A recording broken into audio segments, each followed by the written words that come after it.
Welcome to Learn English with Sara. I'm so happy you're here today joining another episode of our series, Learn English Through Topics.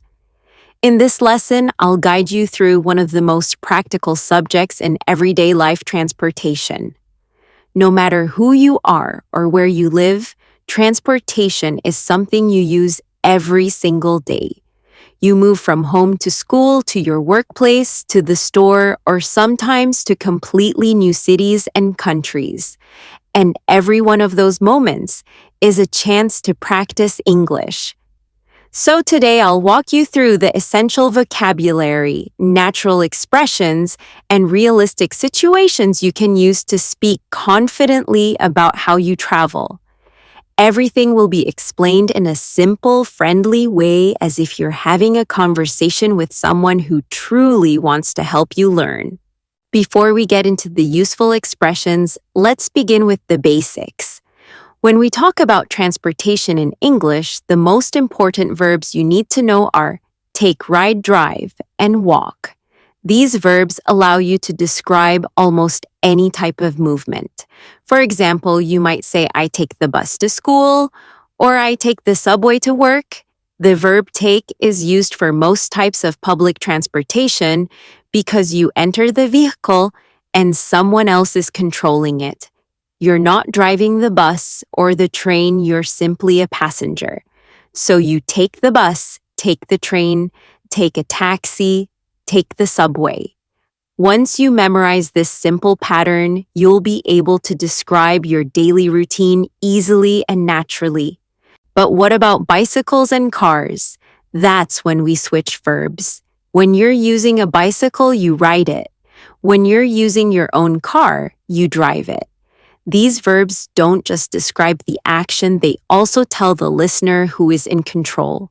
You would never say, I take my car to work because you are the one operating it. Instead, you say, I drive my car to work.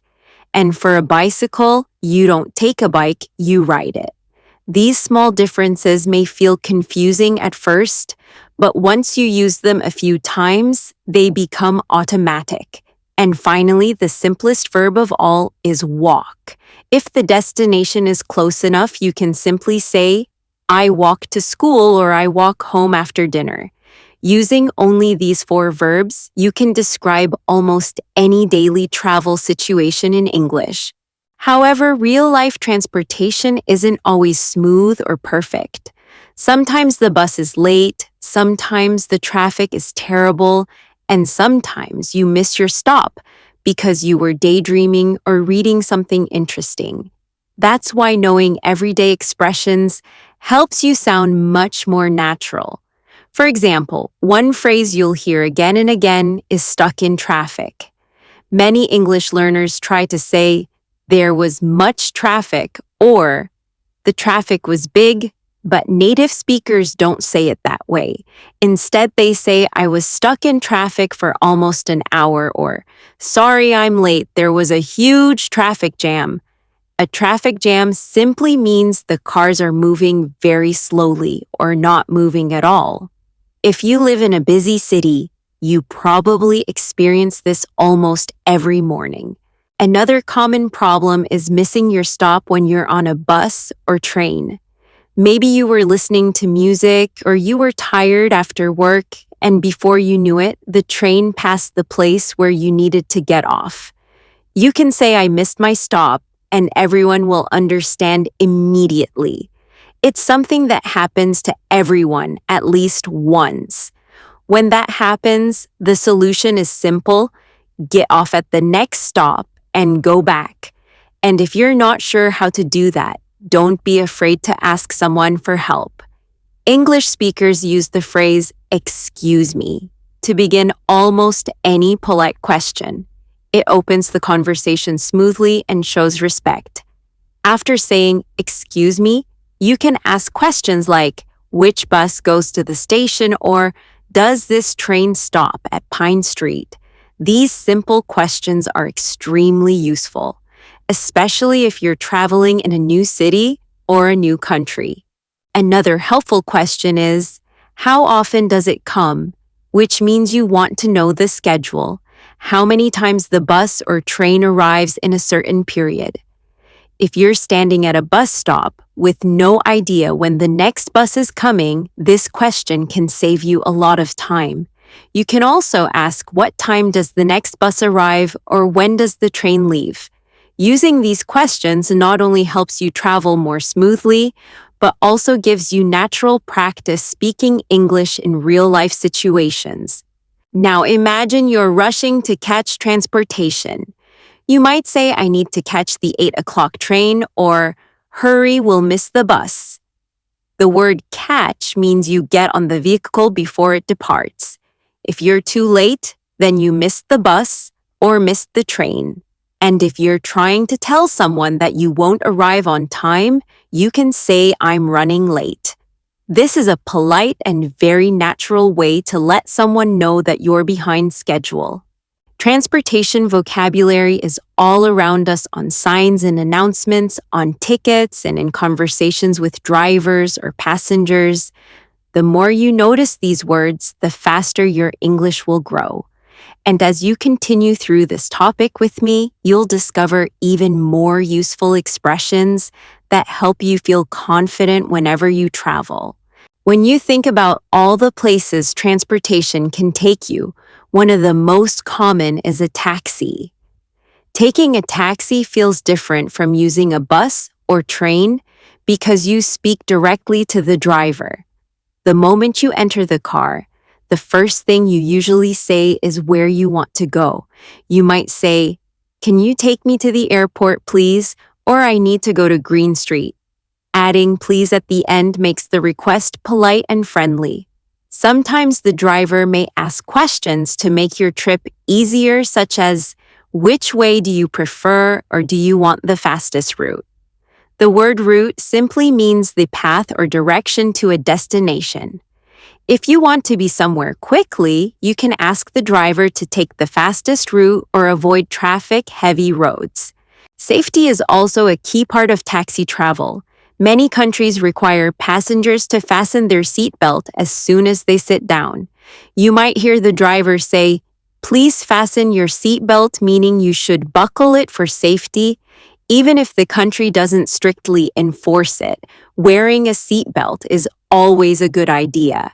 Staying safe during your travels is just as important as reaching your destination. Now let's move to another major form of transportation: trains. Trains are widely used for both short and long distances, and train stations come with their own special vocabulary. When you want to buy a ticket, you can choose between a one-way ticket, which takes you in one direction, or a round-trip ticket, which takes you to your destination and back again. A round-trip ticket is often cheaper than buying two separate one-way tickets, so it's a smart option when you know you'll return to the same place.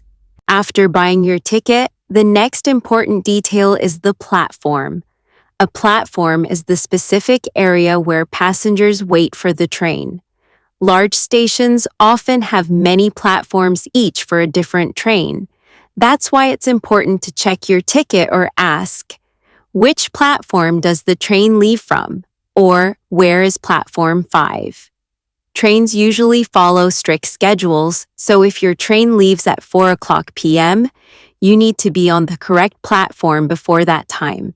If you arrive too late, you might miss the train and have to wait for the next one. Traveling becomes even more interesting when you go to an airport. Airports are busy, exciting places, especially if you're traveling internationally. The first step at an airport is check-in. During check-in, you show your ticket and passport and hand over your large luggage, which will go into the plane storage area. You can keep one small bag, with you known as a carry-on bag, and you can place it under your seat or in the overhead compartment above you. After check-in, you go through security where staff check your bags and make sure everything is safe. Then you walk to your boarding gate, the area where passengers wait before entering the airplane. Airports usually have many gates, so you may need to ask, which gate should I go to, or is boarding for this flight starting soon? The word boarding simply means getting on the plane. You might hear announcements such as, "Now boarding flight 482" or "Boarding will begin in 10 minutes." However, traveling by airplane isn't always perfect. Sometimes flights can be delayed, meaning they leave later than planned, or even canceled, meaning they won't depart at all. You might say, "My flight is delayed by 2 hours," or "The flight was canceled because of bad weather." These situations can feel stressful, but knowing how to ask questions politely can help a lot. For example, you can ask airport staff, "Is there another flight available?" or "What should I do next?" Even when things don't go according to plan, staying calm and using clear English makes everything easier. Of course, not all travel is about schedules and airports. Some of the best trips are the simplest ones: road trips with friends or family. A road trip is when you travel a long distance by car, usually for fun. Before you start your journey, you might need to fill up the tank, which means putting gasoline into the car. You can say, "We should fill up the tank before we leave," or "Let's stop at the next gas station." During a long drive, it's important to take breaks to rest, stretch, or get something to eat. You might say, "Let's take a break at the next rest stop," or "Should we stop for lunch?" If you see something interesting along the way, like a beautiful view or a place you'd like to explore, you can ask the driver to pull over. Pull over means to stop the car at the side of the road. Once you've rested or enjoyed the scenery, you can say a fun phrase that English speakers love to use. "Let's hit the road," meaning it's time to continue the journey. Even with good planning, sometimes you may get lost during a road trip. You might say, "I think we took the wrong turn," or "We're going the wrong way." In these moments, a map or GPS can help you find the right direction. And if technology fails, you can always ask locals for directions. Just remember to start with, "Excuse me," and then ask your question politely, such as, "Excuse me, how do I get to the beach from here?" People are usually happy to help, especially when you speak respectfully. Transportation is not just about movement. It's also about learning, adapting, and communicating clearly. It gives you countless opportunities to practice English naturally, whether you're asking for directions, explaining a delay, talking to a driver, or planning a trip with friends. The more you understand these expressions, the more confident you'll feel in any travel situation. Transportation is such a huge part of our daily lives that it naturally inspires many useful expressions and idioms in English. These idioms don't describe actual travel, they describe emotions, experiences, and situations using travel-related imagery. One of the most common is the expression "in the same boat."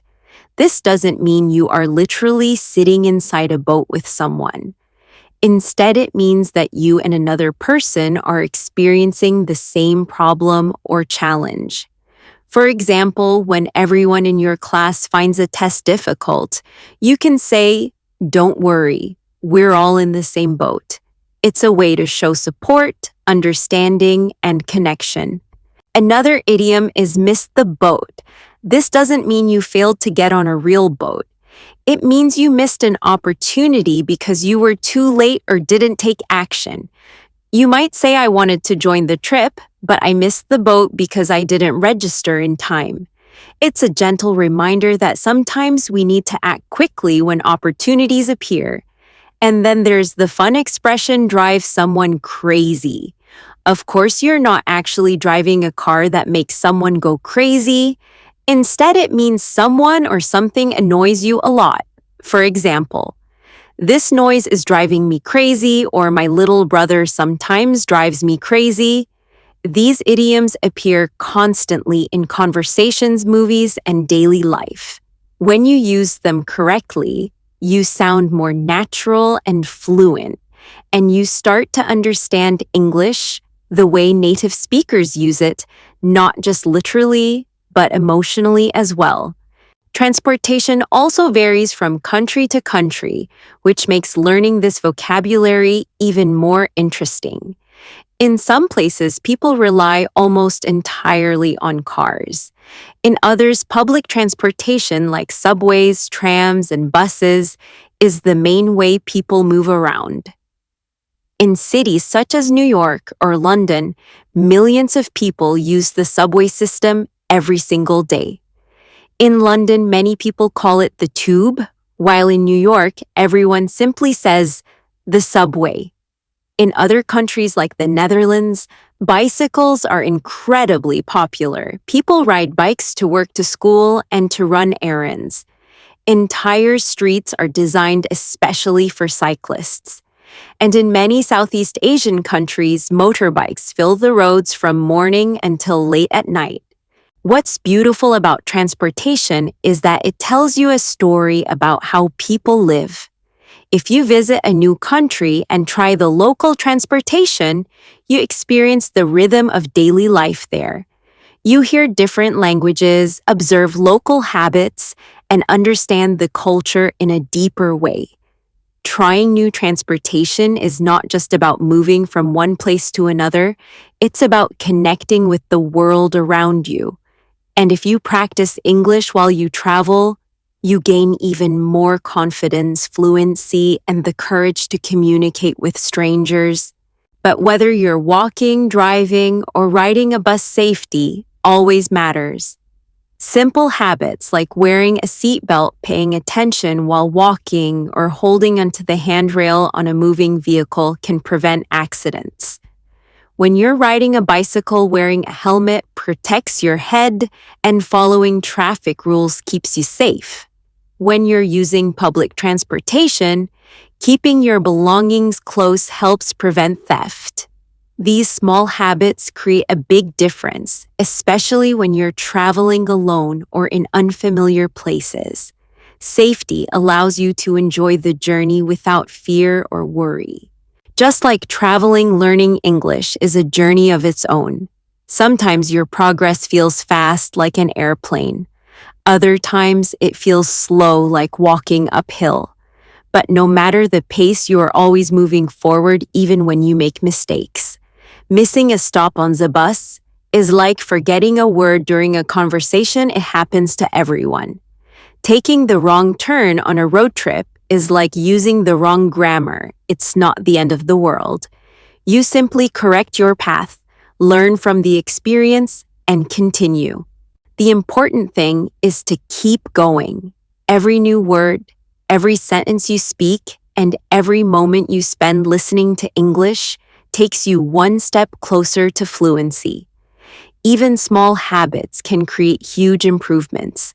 When you're waiting for the bus, try describing what you see in English. When you're stuck in traffic, think of phrases you learned today. When you're walking, listen to an English podcast. These tiny daily actions add up, slowly building your confidence and skill. Transportation teaches us that every journey has ups and downs, delays and surprises, but it also teaches us patience, courage, and curiosity. When you travel, you open your mind to new experiences. When you learn English, you open your world to new opportunities. Both journeys require effort, but both reward you with growth. And just like reaching a new destination, reaching fluency brings excitement, pride, and the feeling that you've expanded your world.